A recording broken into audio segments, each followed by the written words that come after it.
Hello, everybody, and welcome to the very first episode of the Delinquent Duo podcast. Yo! My name is Sunny, and I will be your host, as well as my best friend here, Caleb. Yo! Co-host, boys! We've been in the game together for a very, very long time. Over a decade now, yeah? Just about, since Blackwing format. Yeah, that's over a decade. So, we decided that we've been in the game for a long time, in and out, and we wanted to start our own podcast. So, a little bit about ourselves. My name is Sunny. I have been in the game since, like Caleb said, well, really I started getting cards when I was a kid. I was, LOB. And, long story short, we're from Louisiana, and I'm from New Orleans originally. Katrina hit, lost all the cards, didn't keep up with cards for a while, and then met Caleb, and about that time we started getting in, and then we started getting in competitively, and we got our butts kicked at our first regional. Yes, with my dragon deck. Not Dragon Link, not Dragon Synchro. Dragons. It's dragons. Like Montage, Triple Blue Eyes, I had a Blue Eyes Ultimate, 5-headed dragon. For you people understand how bad I was, I had Komori Dragon. Yes, you weren't very much better. My goal was to get out Dark Ball to the Terrible. Not like through some like polymerization, have the cards in my hand. Make this happen.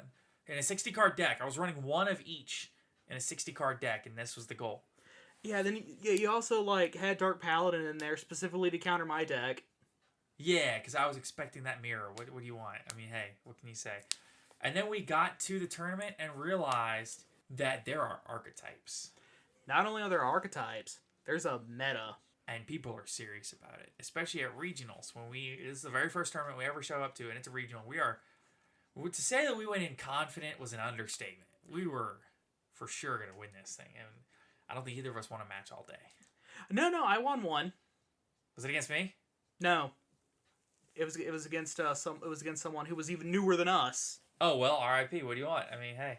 They were running the Synchro starter deck with Junk Synchron. Hey, you take what you can get. You take what you can get. Especially at your first regional. Oh, yeah. But, yeah, I mean, for me, though, I got in the game because living out in the boonies, I had nothing better to do. Right. Yeah, living out in the middle of nowhere, it's kind of like you find your own entertainment. And then when we met each other in grade school, we ended up bonding over this, and we've been fast friends ever since. Oh, yeah. So we played at that first regional, and then we played at a local level for a few years. We went to, another couple of regionals here and there. We went to one YCS, which was, I think, Austin. It was either Austin or San Antonio. I can't remember which. I don't know if they've ever had a YCS San Antonio. I think that was a big regional, like a 500-man regional. Maybe. In San Antonio. And the YCS was YCS Austin 2013? Yeah, I think that was it. That was when Mermail was the thing. Right, and I remember very specifically in that format, people were running Dino Rabbit so I want to say Rescue Rabbit and Tour Guide are both limited to 2, and people were running Macro Cosmos because it was literally just a hard counter for Mermail. Mm-hmm. And that was the entire purpose of the deck, was just hard counter Mermail. And I think it got top 4 at the event. I think Mermail won the event. Yeah, it did. But I think the top 8 was all Mermail and Dino Rabbit. I was on them. Fire Kings, yo. Yeah, and I was supposed to borrow somebody's Dino Rabbit deck because they were playing Mermail, and then they pivoted to Dino Rabbit at the last minute. I was like, so can I borrow that Mermail deck? And they were like, no. So I borrowed somebody's 6 Sam deck, and that's what I ended up playing. I think it was my 6 Sam deck. Probably. Yeah, I had 6 Sams, but I wanted to run Fire Kings. Keep in mind, at this time, even though we traveled 6 hours to the event, I happened to have a sister that lived like an hour away, so we were able to commute that, and then, I want to say I went in without basically having a deck because I was in high school balling on a super tight budget. And even though I understood the meta, I didn't have the cards to play in it because it was expensive.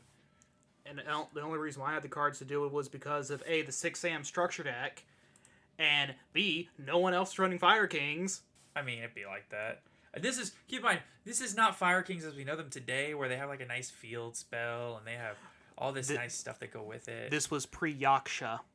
Yeah, this was... Did they have a structure deck? They had a structure deck. It was pretty much just 3 of the structure deck. I couldn't afford Wolf Barks. Yaksha was... That's right. Wolf Bark was a secret out of Abyss Rising? Cosmo Blazer? I don't remember. I think it was Cosmo Blazer. Anyway, but yeah, no, I couldn't afford Wolf Barks. Yaksha was another month away, but I had Sacred Phoenix. Well, Sacred Phoenix came in the structure deck, didn't it? No. Oh. I just had one, and then I noticed that there was a loop involving Garunix and Sacred Phoenix, and I got that off on a Mermail player, and I won. You know, sometimes people just don't understand. Loops, brother. Loops. Right. So, that's a little bit of ourselves. Oh, well, and then, I guess we should finish this story. After that YCS, we ended up, we bummed around different regionals and stuff like that. Now, keep in mind, we went to all these events, never topped any of them. Nope, never. Not a one. We tried. We never came into this saying we were good. So, That's an understatement. Yeah. So, we get into we're in the local scene a lot. We're going to a lot. And keep in mind, at this time, we're commuting over an hour to get to our locals. When we can get there, which is like twice a month. We're commuting an hour. We're in high school and college. We cannot afford to play this game at any kind of a competitive level. Keep in mind, this is when Fiendish Chain and Forbidden Lance were $40 cards. I mean, when we first got in, you had tour guides at anywhere from $150 to $300. You had Rescue Rabbit was about $120. Wind Up Rabbit was $120. Zen Mains was over $100. All of these cards, it was, in my opinion anyway, one of the most expensive times to play Yu-Gi-Oh! It's always expensive, but that particular time... Oh, yeah, no, that was absolutely ridiculous. Yeah, I mean, now it's pretty bad when you have staples like Forbidden Droplet at like 120 or whatever, but there are budget alternatives that literally are pretty much almost just as good. I say literally. They're pretty much just as good. Stuff like Dark Rule and No More, which comes common out of a structure deck. Even before then, it was only, a $10 card? Things like that. When you have all of these options that have accumulated over the years, we didn't have that back then. You were either running tour guides or you weren't. They didn't have a budget alternative. You were either running Wind Up Loop or Dino Rabbit or whatever, or you weren't. Mermail was a $1,000 deck. I mean, we're not talking max rarity. We're talking for the base. Yep, for a bunch of commons, rares, a couple ultras, and a pair of secrets. A pair? Yeah, the big... Megalo. Yeah, Megalo was the secret. Yeah, but you need 3. Yeah, you needed 3 of them. At the time. Later, I think some people opted to only run 2 because he was searchable. Well, it's not just they were searchable, but the deck just became like a generic water deck. Yeah. And so the deck just kind of does so much now that you don't really need the Megalos. Yeah. It's not really like your end goal. That's besides the point. Yeah, listen, the point is it was expensive. And then, even moving on from that format, the closest thing to budget was Geargia at the time. And then you had the Dragon Ruler Spellbook format, which was insane. I mean, that format... The Dragon Rulers were rares and commons for the Dragon Rulers and the babies. But then you had Dragosack was 100, Big Eye was 100, and those are mandatory 2 to 3 ofs in those decks. All your extra stuff, all the peripherals were insane. And spellbooks were no better. I mean, it also didn't help that I think the lowest rated spellbook card that was run at the time was a super. I could be wrong. Probably, I think. No, Judgment was an ultra. Yeah. Power was an ultra. Well, wait, no. Priestess of Prophecy was was a secret. Library was a rare, I think. The field spell. Yeah, but was it really run? Was at first? At one. Like at first. I think it was searchable. Yeah. Then later they shifted to what's that spellcaster field spell? They didn't shift to anything because Spellbook of Judgment got banned on the first list after they came out. No. It's the most powerful card ever. Yeah, because there was a short while where they were running Hidden Village of the Spellcasters, I think it's called. Secret Village of the Spellcasters. Secret Village of the Spellcasters. Dude, that card is broken. It's so good. People should play that in Dark Magician. If they want Dark Magician to be good, they should play Secret Village of the Spellcasters. It came as a common in the Charmer structure deck, by the way. Did it really? Yes. That's low-key a pretty good reprint. Did you realize that card was like $4 or $5? Yeah. As a common? Yeah.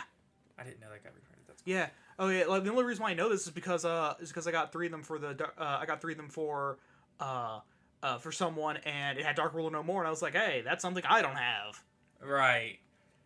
So after this time, the game got too expensive, and we went to, I want to say, a tournament at an MechaCon, an anime convention in New Orleans. I had just sold my Gear cord. They get hit by the ban list, and this dude offers me like $200 for the deck. And I'm like, bro, it's yours. It is yours. Yep.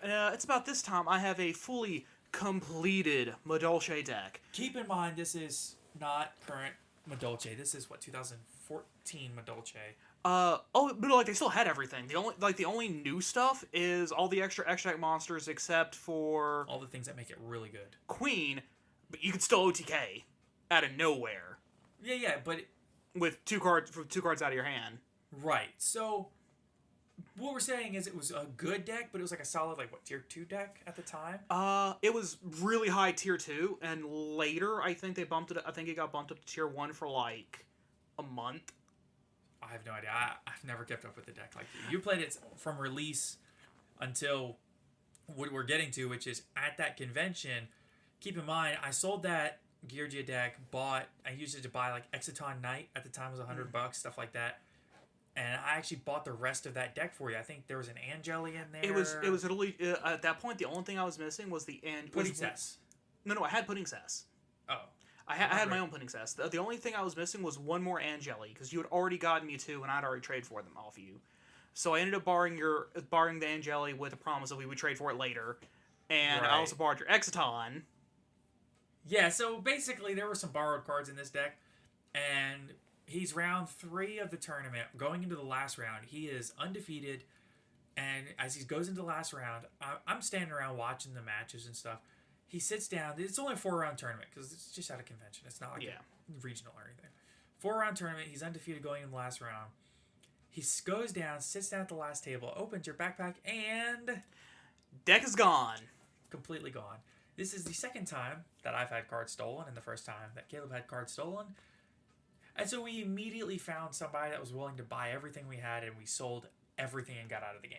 Everything we had at the time, because we were just done. Yeah, just absolutely flabbergasted and frustrated. Ended up using that money and continued to have a spectacular time. Yeah, we used every dime at that convention. Pretty much. Looking back on it, a small part of me regrets selling everything off, but then a small part of me is like, but all the extra fun we got to have at the con. Yeah, pretty much. That's the only way I can truly justify it. Yeah. So that's pretty much our story. And then I guess it was, I don't know, about this time last year, but right after quarantine started. Yeah. Because that's what made me start watching YouTube videos and stuff and going back into the community. Mm-hmm. That's when we decided to get back in. And then you dragged me back in, kicking and screaming. I was not kicking and screaming. That's just a figure of speech. But you dragged me back in. I feel like I got kicked at least once or twice. Maybe. Most because I didn't have the money to actually get back in. Ended up buying 3 of the Shadal structure deck. Ran that for up until a month ago, I think. Yeah, about then. Yeah. Yeah, and I was able to pick up everything for Dragon Link. Yeah. Without chambermaids, I can't afford chambermaids. Yeah, no, the chambers are kind of wild, bro. Sheesh. So, this is where we are now. We've been back in the game for a year-ish, 10 months, something like that. Trying to really get a hold of everything in the community, because since we left, the game has changed so much. Think about the things that have been introduced since we came back. Pendulums were not even announced when we left the game. Oh, no, they had just been announced like a week before. And the starter deck for the Pendulums was coming out like 2 weeks later. So we got out in 2014. So I don't know. We'll have to fact check that and see what that date's. We'll figure that out later. Doesn't matter. The point is that was not a thing when we left the game. And then links, the concept of links weren't even out. So for us to get back into the game, realize that we had missed all of Pendulum. all of the Goki Links format and the Zoo formats. In the PK format. Yeah, we missed all of these, like, insane, like, Necros format and Monarchs and all these insane high power ceiling decks. And we're so happy we did. Oh gosh. We're so glad I missed all those Tier 0 formats. Yeah. Because I came in right at the start of Master Rule 5, and I'm like, this is nice. Yes. I'm glad we got to skip Master Rule 4. Did we skip 3 also? Yeah, I think Master Rule 3 was Pendulums. Hell, I don't know, bro. We're here. We're here, and we're here and we're enjoying it. Oh, yeah. So, currently you're on... Currently I am playing good old Dragon Links with the Red Eyes engine. No Wyverns yet. I'm no longer in the same situation I was in high school. I play a little bit of everything. I got Eldritch together, Bird Up together. I had Drytron together, but they got bodied by the last ban list. I put an Earth Machine together. I don't know. I play everything. I can't ever stick on one deck. So, but I don't know. We decided to start up this podcast, and we're kind of hoping for it to. I don't know. Kind of hoping for it to go somewhere. We kind of like to grow this as a platform to tell the community about our experiences and let people know who we are. Oh, yeah. So we have some things that we want out of the podcast, some goals, things like that. The biggest thing and the reason that we started this was because in my line of work, I drive a lot. And as a result, I listened to a lot of podcasts, and I realized that there really wasn't a high-quality audio Yu-Gi-Oh! Podcast that also had good personalities, people that really understood the game, and the biggest thing for me was regular posting. There's several Yu-Gi-Oh! Podcasts out there, but none of them post regularly. We want to be able to post 2 to 3 times a week. We're gonna for sure start out on Fridays and Tuesdays, maybe. Tuesday or Wednesday. We're still kind of trying to fill around, but definitely on Fridays. Yeah, so we're for sure gonna have a pod go out every Friday, and either Monday, Tuesday, Wednesday, something like that. We don't know the exact day yet. We're gonna settle on that before the next podcast. So keep an eye out, and when the next one goes up, we'll be sure to tweet about it and let everybody know. Or rather, keep an ear out. Ooh, something like that. So we're gonna go into it. We're gonna let everybody know through the community, through our Twitter account, which we are very active on. We're gonna let everybody know through our. We're gonna post wherever we can post. Basically, get the information out there and let everybody know. But for sure on Fridays, and we just want this to be consistent. That's our goal, is to be consistent.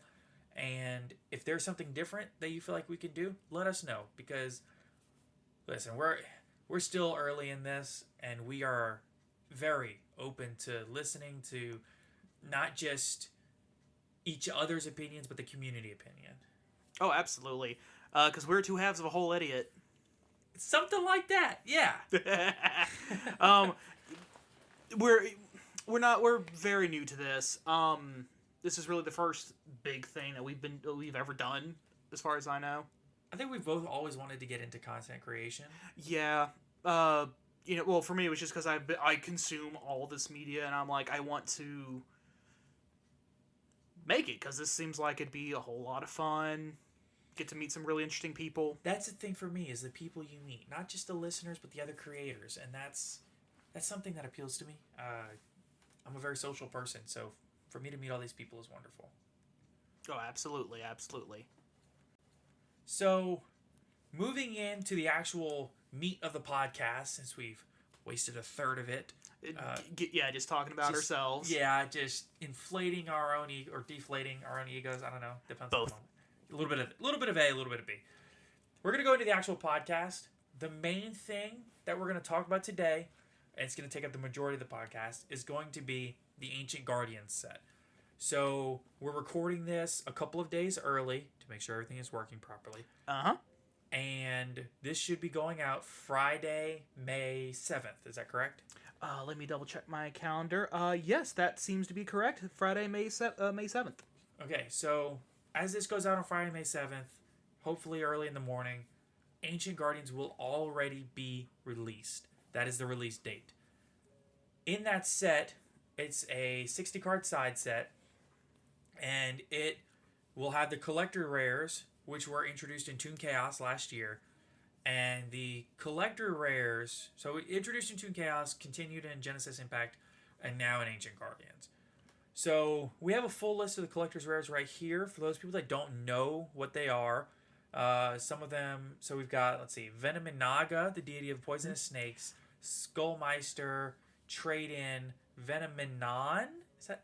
Venom. I don't think Venominion is one. But we got the Snake Rain. That Snake Rain collector rare, man. Because everybody wanted that. Gotta rain them snakes, boy. So we've got, is Light Serpent one? No, he is not. Okay, so we have Venominaga, Skullmeister, Pank, Snake Rain, and Trader, all the reprinted collector rares. Oh, okay. So that's the reprinted collector rares. Yes. And then all these others are just reprints. Correct.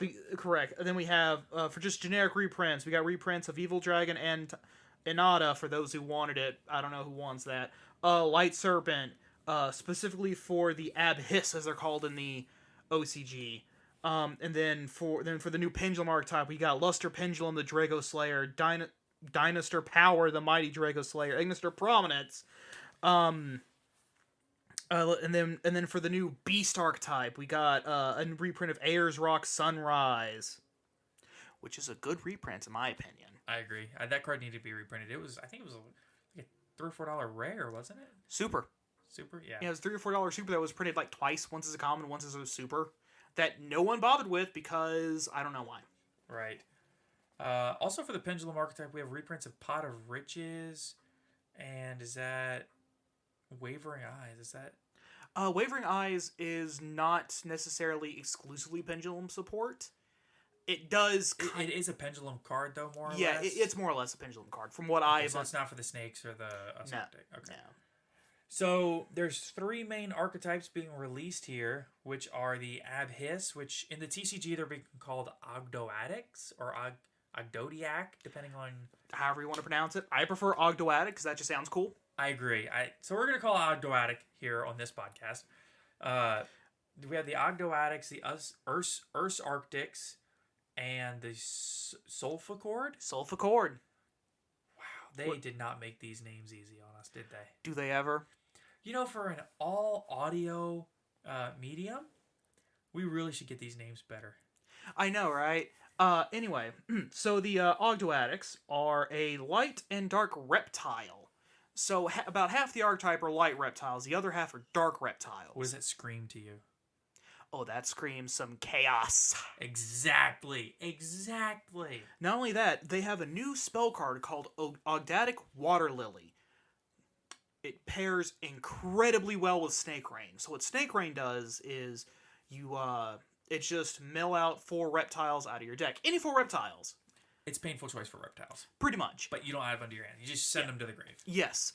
And then you immediately follow that up with the Ogdatic Water Lily, which is you immediately mill another reptile, and then if you have 5 reptiles in your graveyard, you get another effect.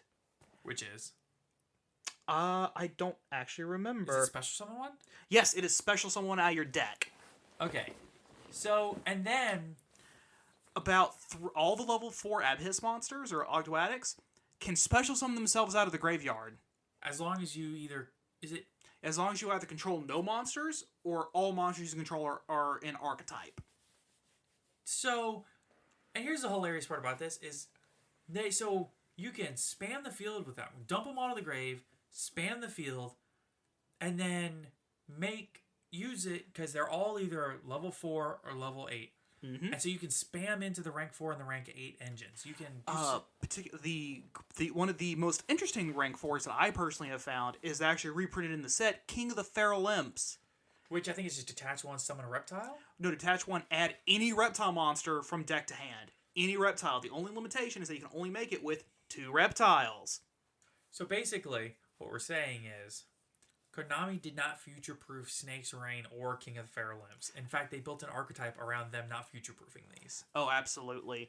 All I can think of is Konami's just trying to get a reason to have Snake Reign on the ban list. I swear.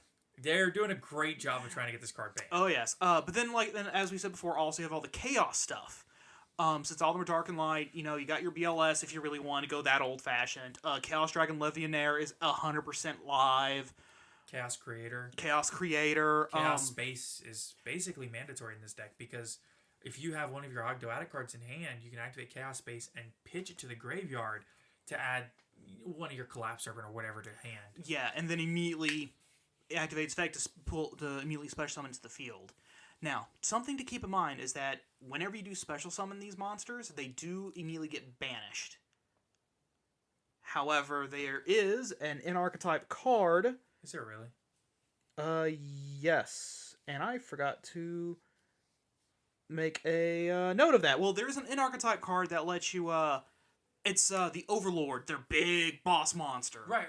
Yeah, whenever he's summoned, you can, Is he level 12? No, he's level 8. Oh, is he? Yeah, it's King, Queen, and Overlord are all level 8. See, I thought the King and the Queen were 8 and the Overlord was 12. No, he's level 8 as well. Gotcha. I was real confused myself. I thought he'd be level 12 as well. Anyway, so this whole thing is that if he's in your graveyard, you can contribute 3 monsters on your field, special summon out of the graveyard. In addition, you can also just kind of move a bunch of your banished reptiles back into your graveyard, and then pop off their effects to special summon them, because their special summon effect is not once per turn. Wait, it's not? It's not, because when they're moved from the field, they banish themselves. Oh. So there's no reason to make it once per turn. Broken. Very much so. So hopefully we'll get now. This deck has already seen a win over in the OCG, where it's been around for a couple of months now. But it was combined with Orcust. Keep in mind that they have Harpor. Oh, that's true. Harpor is at 1 over there. Yes. Keep in mind, we don't know anything about Orcust other than Harpor is good card because we were not in the game when Orcust was a thing. Oh, yes. Moving on from the Ogdoadics, we have the Ursartex. So tell us a little bit about the Ursartex. So the Ursartex are a archetype of main deck water beasts. All of them have varying attacks, and they're all level 7 or 8. All of them are level 7 or 8, and they have special abilities, so you can cheat them on the field. The extra deck monster, they have a level 1 synchro monster. Okay, wait. Hold on. Level 1 synchro. So synchro is where levels add up to make something. There's no level 0 monsters. How do you make this? The Ursartex synchro summon via subtraction, my friend. Sounds like a whole new mechanic. Yes, it is. So you have your basic level 1 synchro Ursartex Polari. Its whole thing is you can't synchro summon it normally. The only way to synchro summon it is by sending to the graveyard a tuner and a non-tuner whose levels differ by 1. So you can use a 3 and a 4, 8 and a 7 and an 8. ... OMG. Yes. And as soon as it hits the field, you immediately activate their field spell. Which every single time a monster is special summon, it gets a counter, and when you get 7, you remove all 7, just take control of one of your opponent's monsters. Permanently, it's just yours. Wait. How does it get the counters again? Anytime a monster is special summoned. On either player's field? Yup. Huh. Yup. So can they spam the field themselves? Is that all the card does? It's got 1 or 2 other effects, but that's the one that stuck out in my mind was the just steal your opponent's monster non-targeting. Okay, well, I mean, it's an interesting concept. I don't know if that won't be like the goal of the deck. So see, like, okay, thing is, you can't play that game 1.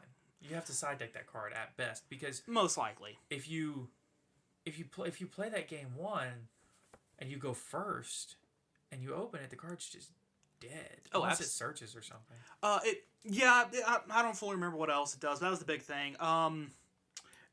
Anyway, in addition, all the targets are valid Ayers Rock Sunrise targets. As well as salvage too, right?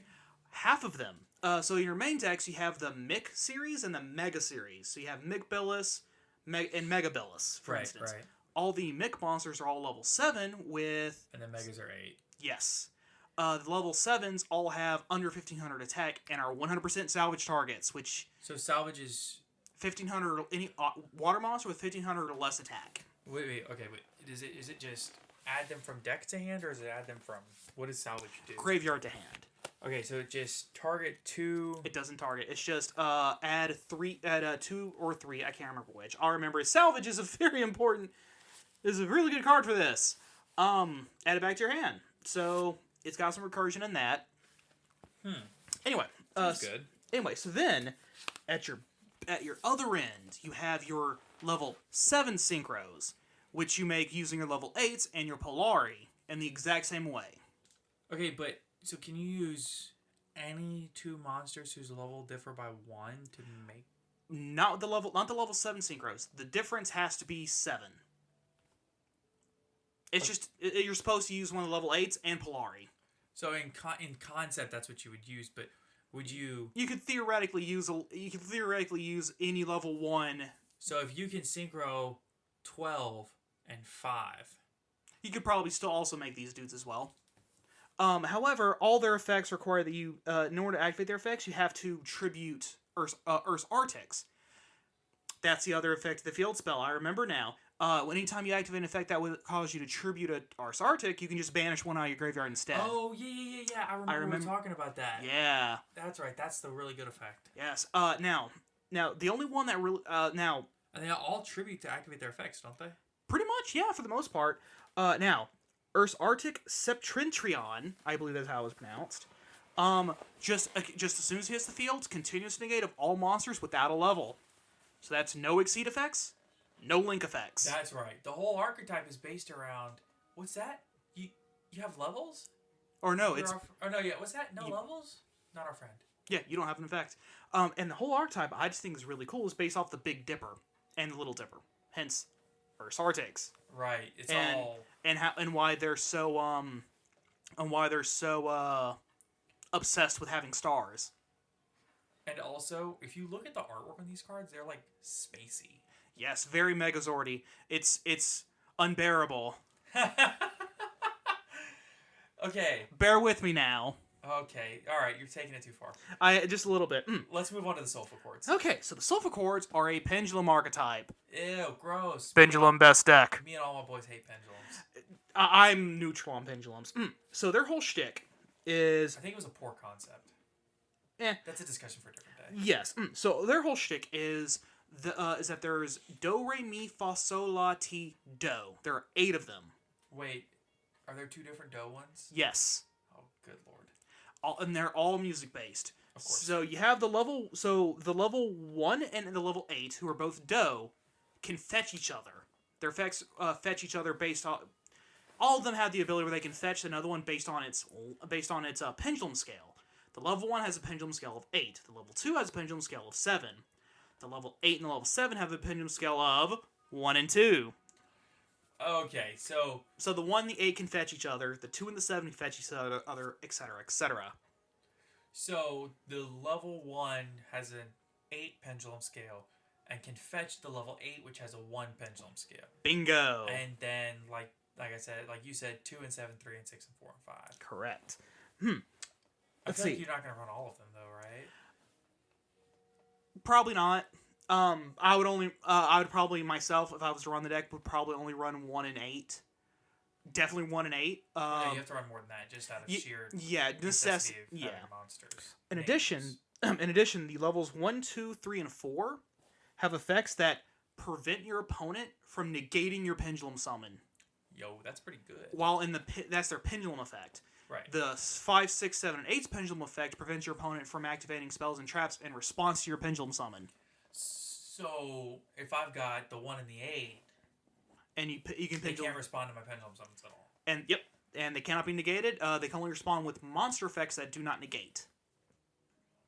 So what makes them not good? They're pendulums. Oh! Yeah, that'll do it. Okay, so... But based on me reading the effects of the cards and all that... it's very much an engine with no wheels. So it's got tons of stuff it can do, it just doesn't really go anywhere.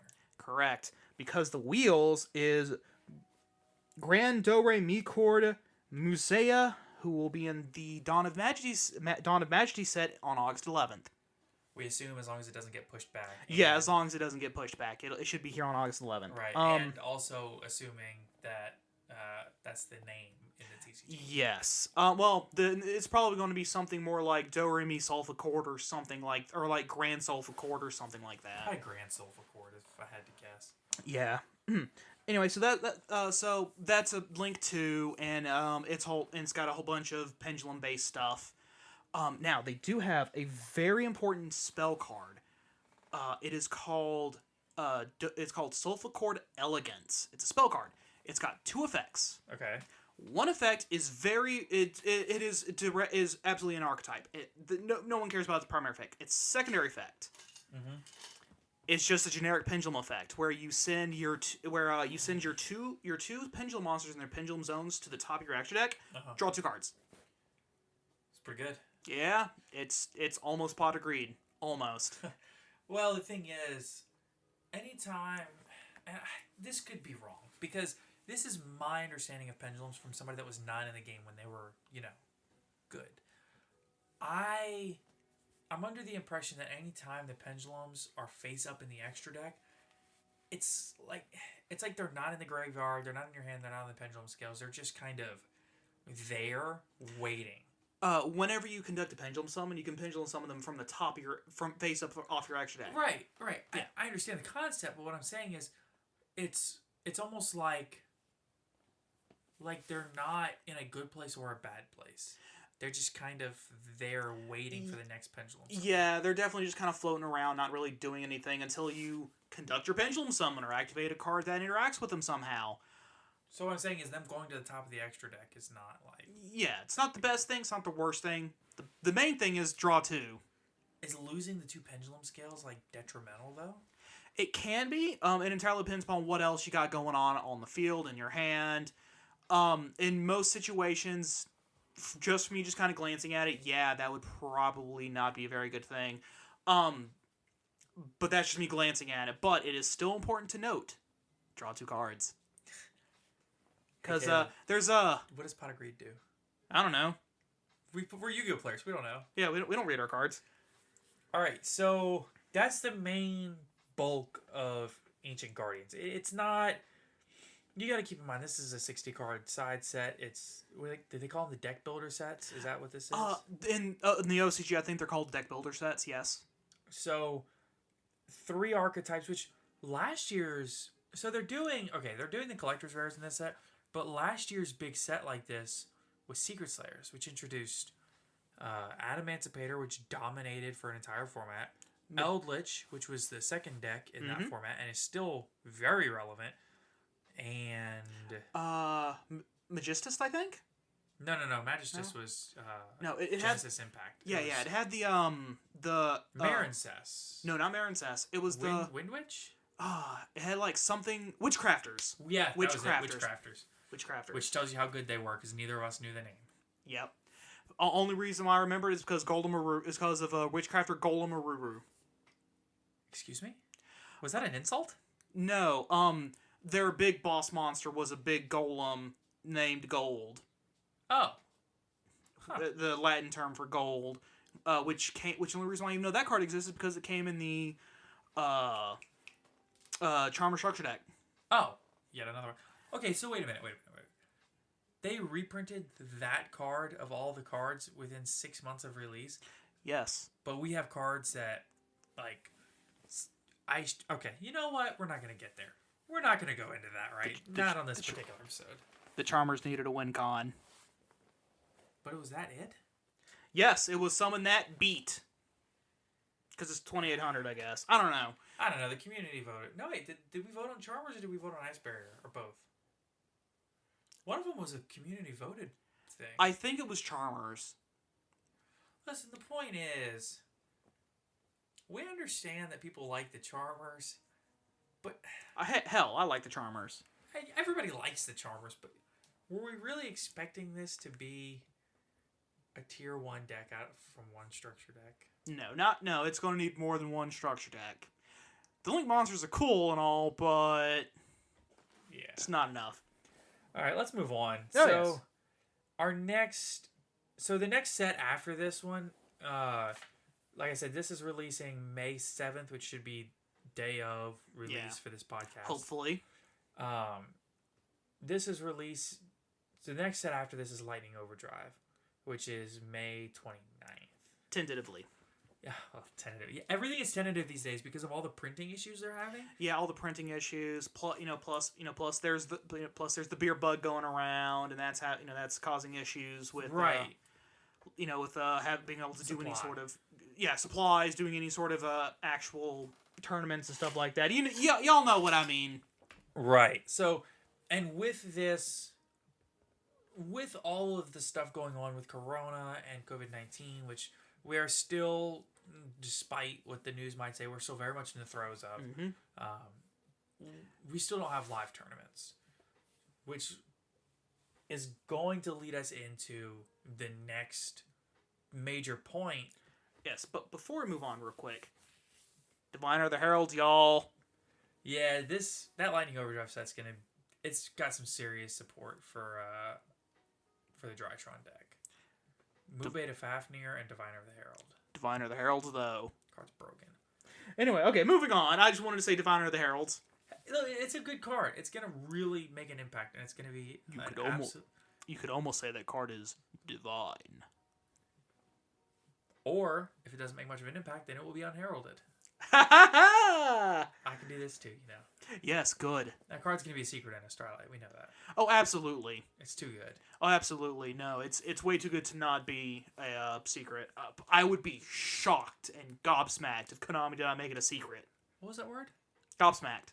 I like how you knew exactly what word I was talking about. Yes. All right, let's move on. So we're going to talk about the Remote Duel Invitational Qualifier, which is taking place May 15th and 16th.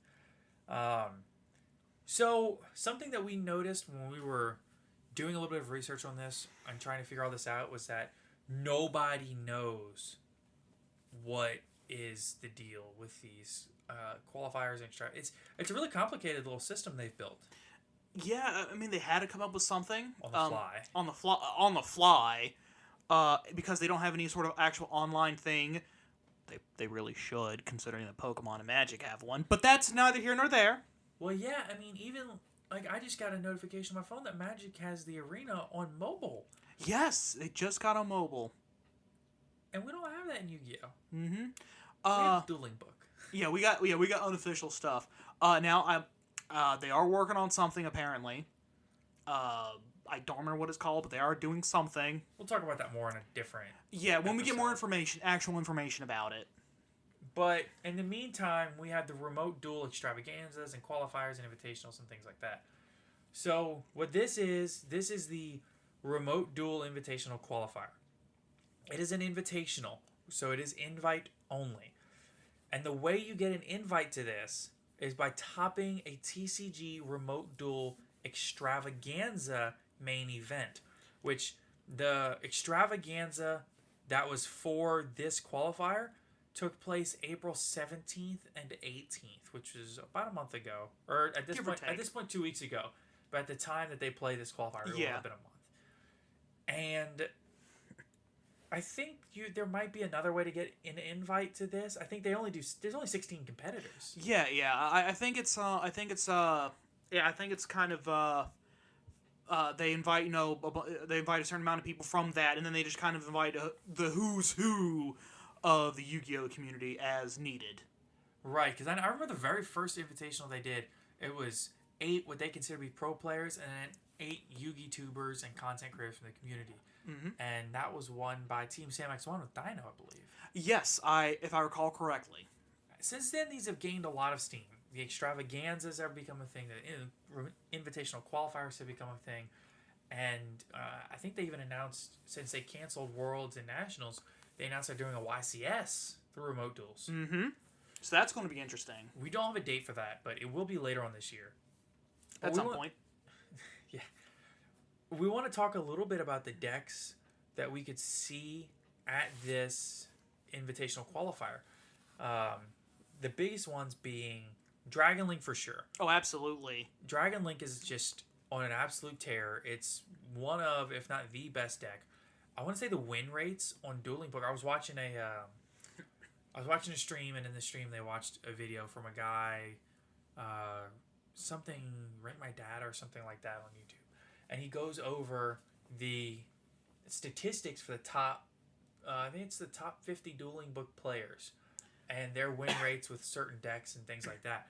I want to say the win rate for Dragon Link was somewhere like the 90 percentile when they go first, and somewhere in the 80 percentile when they go second, which is honestly insane. Oh, absolutely. I mean, what can you do when your opponent just kind of...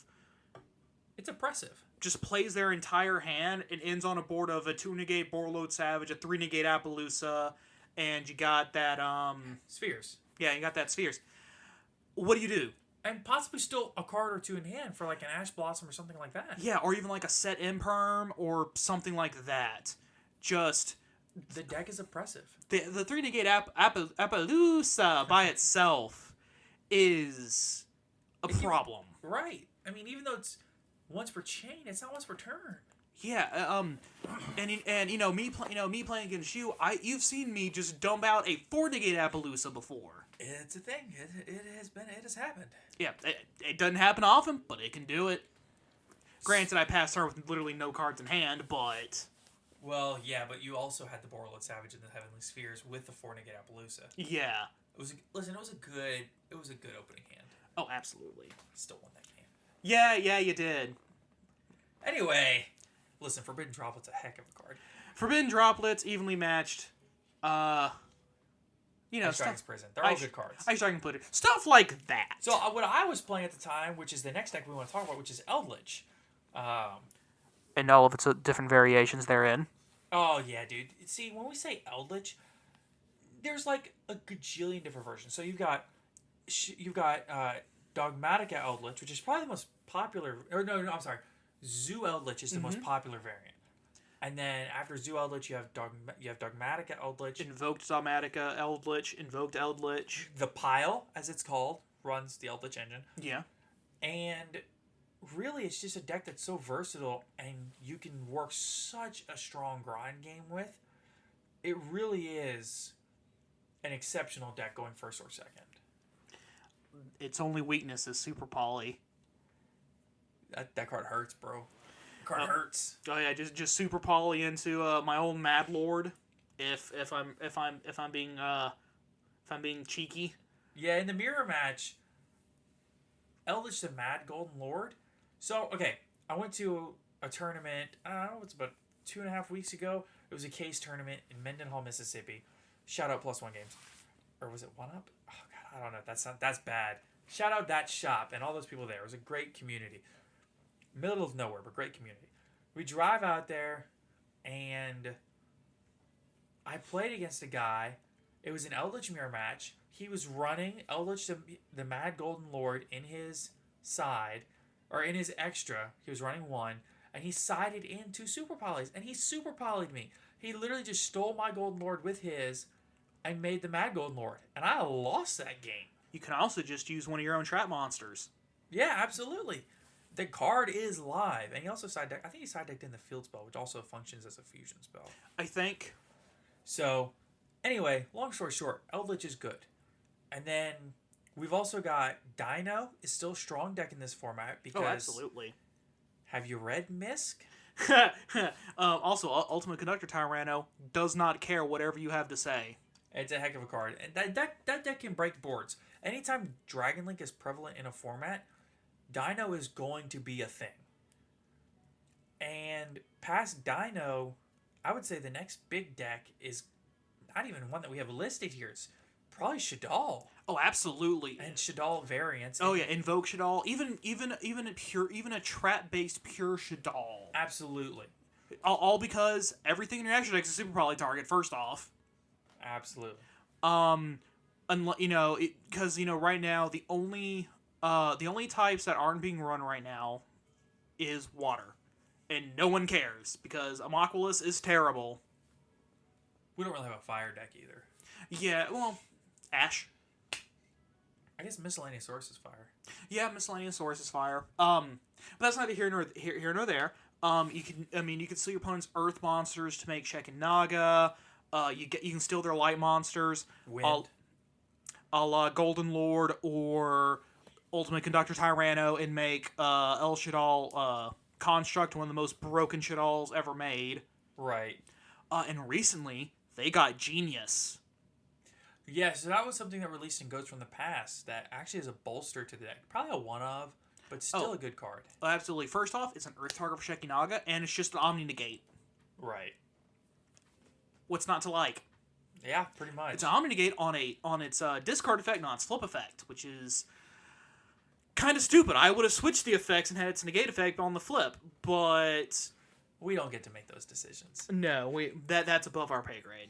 We're not getting paid. Some of the lower tier decks that we have listed that could make a showing and be a thing. Burning Abyss in the Trap BA deck specifically, that pack has been running a lot. That deck is good. That can build a board, and most importantly, it can really control the game state. It's really a meta call, and we'll see what happens. Mm-hmm. We have Grand Maju listed. That deck could make an appearance. Oh, it's going to make a showing. Will it do anything? Who knows? Probably not. I don't know that it'll make an appearance at this because it's such a small sample size. Yeah. Oh, yeah. Invitational. Yeah. But there's still I highly doubt it. But there's still a chance, and I'd still like to at least bring it up as a possibility. It's a dumb possibility. But it's a deck that we enjoy here and a deck that we like, and we think it's still always a legitimate deck to take games. Mm-hmm. So, and the last deck that I really want to talk about here for a minute is Bird Up, which is Lyrilisk Tri-Brigade, for those that are unaware.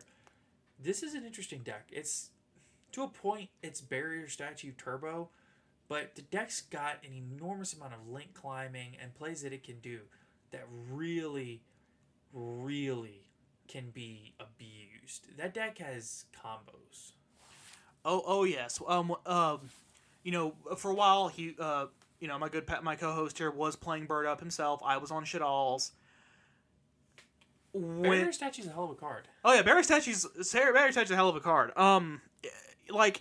Because most of the time, yeah, I was able to get around it, but I had to use my battle phase to do so. Yeah, it's literally you have to normal summon swing, and then really, now a lot of them run Tri-Brigade Rendezvous, which can banish from the graveyard and prevent it from being destroyed by battle. Exactly. So then you better have it out in your hand, like Godarla. It's either Rendezvous or Revolt, which is why Godarla is a $10 card. Now, or you'll have to run, or in the case of Shadal, you'll actually have to in your extra deck run Wendigo, who's terrible, but you can then super poly away the. So this is our first. I'm giving Caleb a look here. This is our first podcast. This is our first recording. And, you take away lessons from these. And my first lesson I need to take away is, but if you're going to hold a conversation and just talk for an hour straight, bring a bottle of water. Oh, absolutely. I don't know what my throat is so dry, dude. Same. Lesson learned. We'll definitely have water in the next episode. Oh, absolutely. Lesson learned. And then, of course, you'll have your Dogmatica. It's going to be everywhere. It's a thing. Even if you just splash 3 Nadirs, a couple of punishments, and then the Fleur de Lis and the Ecclesia, you can splash that entire engine in 5 to 8 cards. Oh, absolutely. And you can splash that into just about any deck too. Especially Eldritch, because they don't care about their extra deck very much. Right. You can splash it so easily in Eldritch, and you can play it easily. It combos well in any deck that runs Shadalls because you can dump the App Cologne, get the Schism. It's super duper easy peasy 1-2 combo. Oh, absolutely. Some Dogmatic players have even opted to run 1 Schism, 1 App Cologne, 1 Winda in their extra deck. Yeah, and that's it. Because then they dump the App Cologne, use Schism, use App Cologne, use your Shadal, and another Dark Monster. Bada bing, bada boom, you got a Winda. So we only have a couple minutes left here, but that kind of leads me into the line of thought of, I've been seeing a lot of people online lately complaining about Winda. How do you feel about that as a Shadal player? They're calling for Winda to be banned. Okay, so Winda is most definitely incredibly oppressive. The thing you got to remember about it, though, is that it's not very big. It's only 2,200. I know a lot of decks that can run over that in one special summon. Very easily. In addition, it's also not immune to any card effects. Granted, it can't be destroyed by your opponent's card effects. So what? I mean, how many cards do people play now that target destroy or destroy period? Most of it's targeted, send to the graveyard, non-targeted, send to graveyard, bounce back, what have you. I mean, Dryden.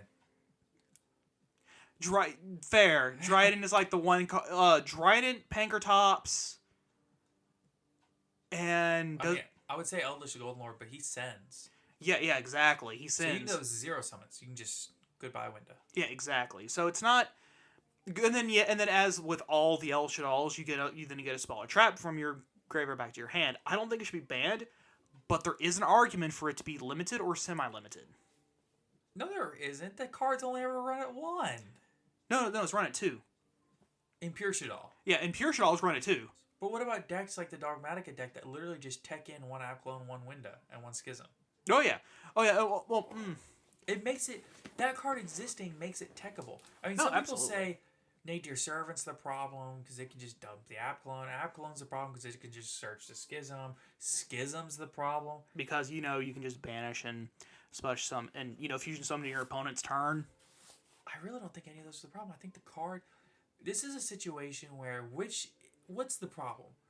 The cards that enable the problem or the actual card that is causing the problem? I think it's the card. I mean, the same argument can be made with Kriston Halka-Fibrax, but. That's a discussion for another day. Yeah, we don't have enough time for that one. Oh, Lord. My God. Bring back all the good tuners. For real. Okay, and in this real quick, some upcoming stuff we have. We have the Remote Duel Invitational that we were talking about, May 15th and 16th. Right. 29th and the 30th. We have the Lightning Overdrive pre-release, which is tentative for now. So this is, when we say pre-release, this is when you can go to your OTS stores, get the packs a little early. Yeah, get the promo. Stuff like that. Yeah, and then the official release is June 4th. Oh, so the pre-release is like a full week in advance. It normally is. It's normally the weekend before. Oh, okay. Gotcha. Yeah. So yeah, and that's all the big stuff I'm looking forward to anyway. Well, I think that'll wrap us up. First podcast, I feel like it went well. How do you feel? I'm feeling pretty good. Pretty good? Oh yeah, this was definitely interesting. Very very much a learning experience, but it's going to be a progressive learning experience until we become the best selves that we can be. That's exactly right. I love the way you said that. Feeling good like I should.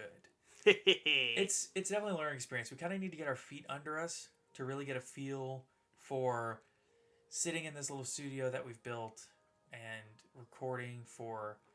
We're hoping most episodes are going to run around an hour. Which I thought was going to be a pain, but honestly it's flowed really well. Oh yeah. I mean, we spent 20 minutes talking about ourselves, but... Yeah, we won't have that every episode. We're going to have to go off some more content. Oh, absolutely. Well, again, we're still figuring things out. We'll figure it out.